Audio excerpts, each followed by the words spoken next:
ఈ రోజు మనం కూటమిలో కుమ్ములాట ఎప్పుడు జరుగుతుందా అని ఎదురు చూస్తున్న వాళ్ళందరికీ కూడా ఒక శుభవార్తనైతే మనం అందించబోతున్నాం. అదేమిటి అంటే నిన్న మంగళగిరిలో ఒక కార్యక్రమం జరిగింది. ఏంటి అంటే కానిస్టేబుళ్లకు సంబంధించి నియామక పత్రాలను అందించే కార్యక్రమం జరిగింది. దీంట్లో ముఖ్యమంత్రి చంద్రబాబు నాయుడు గారు, డిప్యూటీ సీఎం పవన్ కళ్యాణ్ గారు, హోంమంత్రి వంగలపూడి అనిత, అలాగే డీజీపీ, అలాగే మిగతా కొంతమంది అధికారులు వాళ్ళందరూ పాల్గొన్నారు. వాళ్ళతో పాటు 5,757 మంది కానిస్టేబుల్ గా ఎంపికైన వాళ్ళు, వాళ్ళ తల్లిదండ్రులందరూ కూడా అక్కడ పాల్గొనడం జరిగింది. అయితే ఈ కార్యక్రమంలో ఏమేం మాట్లాడారు ఏంటి అని అందరికీ తెలిసిందే. కానీ ఇక్కడ మిస్ అయిన ఒక చిన్న అంశం ఏంటో తెలుసా? పవన్ కళ్యాణ్ గారి లౌక్యం మిస్ అయ్యారు అందరూ. ఎందుకంటే ప్రతి సభలో కూడా చంద్రబాబు నాయుడు, లోకేష్ ఉంటే ఒకవేళ పవన్ కళ్యాణ్ లేడనుకోండి ఏం చెప్పేవాళ్ళు? పవన్ కళ్యాణ్కి కిందకు నొక్కేస్తున్నారు, కిందకు తొక్కేస్తున్నారు, వీళ్ళు మాత్రం పెద్దపీట వేసుకొని పైన ఉంటున్నారని విమర్శల్లో వస్తున్నాయి.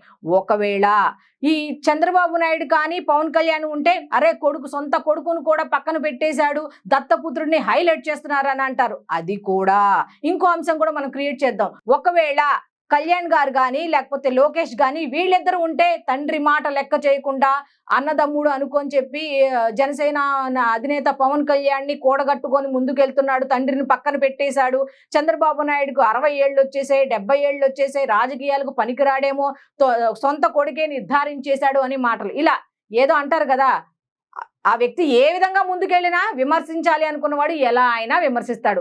అయితే ఇవన్నీ గమనించిన డిప్యూటీ సీఎం పవన్ కళ్యాణ్ మాత్రం తనదైన స్టైల్లో వీటన్నిటికీ ఆస్కారం లేకుండా లోకేష్ అక్కడ లేకపోయినా ఎంత గొప్పగా చెప్పారు అంటే, లౌక్యం అంటే ఇది కదా, పవన్ కళ్యాణ్ నుండి నేర్చుకోవాల్సిన లౌక్యం ఇది కదా అని చాలా మంది చెప్పుకుంటున్నారు. ఆ లౌక్యం ఏంటి అంటే, అరే ఈ కార్యక్రమం అంతా కూడా సవ్యంగా జరుగుతోంది, ఇటువంటి కార్యక్రమం కనుక లోకేష్ గారు కూడా ఉంటే బాగుండు, డిఎస్సికి సంబంధించి ఉద్యోగాలకు సంబంధించి కూడా ఎన్ని ఉద్యోగాలు ఇచ్చాం ఏంటి అనే దాంట్లో ఆయన కీలక పాత్ర పోషించారు లోకేష్ గారు. ఆయన పెట్టుబడుల సాధనే లక్ష్యంగా విదేశాల్లో పర్యటిస్తున్నారు, ఆయన కూడా ఉంటే బాగుండేది, ఆయన తరఫున మీకు అభినందనలు, మీ తరఫున ఆయనకు కూడా నేను అభినందనలు తెలియజేస్తున్నాను అంటూ ఎంత లౌక్యం ప్రదర్శించారు అనేది ఒకసారి మీరు అందరు గమనించండి. ఈ లౌక్యం ఎవరికైనా నేటి కాలంలో రాజకీయ నాయకులకు ఉందా అంటే లేదు అని ఖచ్చితంగా ఈ ఒక్క వీడియో చూసి చెప్పొచ్చు. ఎందుకు అంటే విమర్శలకు తావు ఇవ్వడు అనడంలో ఖచ్చితంగా సందేహమే లేదు. ఎందుకంటే ఆయన గమనిస్తున్నారు. మొన్న కూడా అన్నారు రాజోలు పర్యటనలో, ప్రతిదీ మానిటరింగ్ అవుతుంది, ప్రతిదీ కూడా నాకు తెలుస్తోంది, ఎవరెవరు ఏం మాటలు మాట్లాడుతున్నారు ఏంటి అనేది నాకు తెలుస్తుంది అనేది. ఆయన అన్ని గమనించి ఉన్నారు కాబట్టి ఇటువంటి చిన్న చిన్న మాటలకు సైతం ఆస్కారం లేకుండా లోకేష్ ని హైలైట్ చేశారంటే ఎవరికి సాధ్యం చెప్పండి? మొన్న పేరెంట్స్ టీచర్స్ మీట్ లో కూడా లోకేష్ గారు అద్భుతమైన కార్యక్రమాన్ని చేపట్టారు అంటూ పొగిడారు. అలా ఎవరైనా పొగుడతారా? పొగళ్ళ. ఇప్పుడు లోకేష్ గారు ఏమన్నా తక్కువ తిన్నారా? ఆయన కూడా డిప్యూటీ సీఎం పవన్ కళ్యాణ్ గారు నేను చెప్పంగానే చిలకలూరిపేట వెళ్ళారు, అక్కడ స్కూల్లో ఈ కార్యక్రమంలో పాల్గొన్నారు, ఆయనకు కూడా ప్రత్యేక ధన్యవాదాలు అంటూ చెప్పుకుంటూ వచ్చారు. ఇది కదా కోఆర్డినేషన్ అంటే. ఇప్పుడు చంద్రబాబు నాయుడు గారు ఎక్కడికి వెళ్ళినా ఎక్కడ దాకా ఎందుకు, నిన్న కార్యక్రమమే తీసుకుందాం.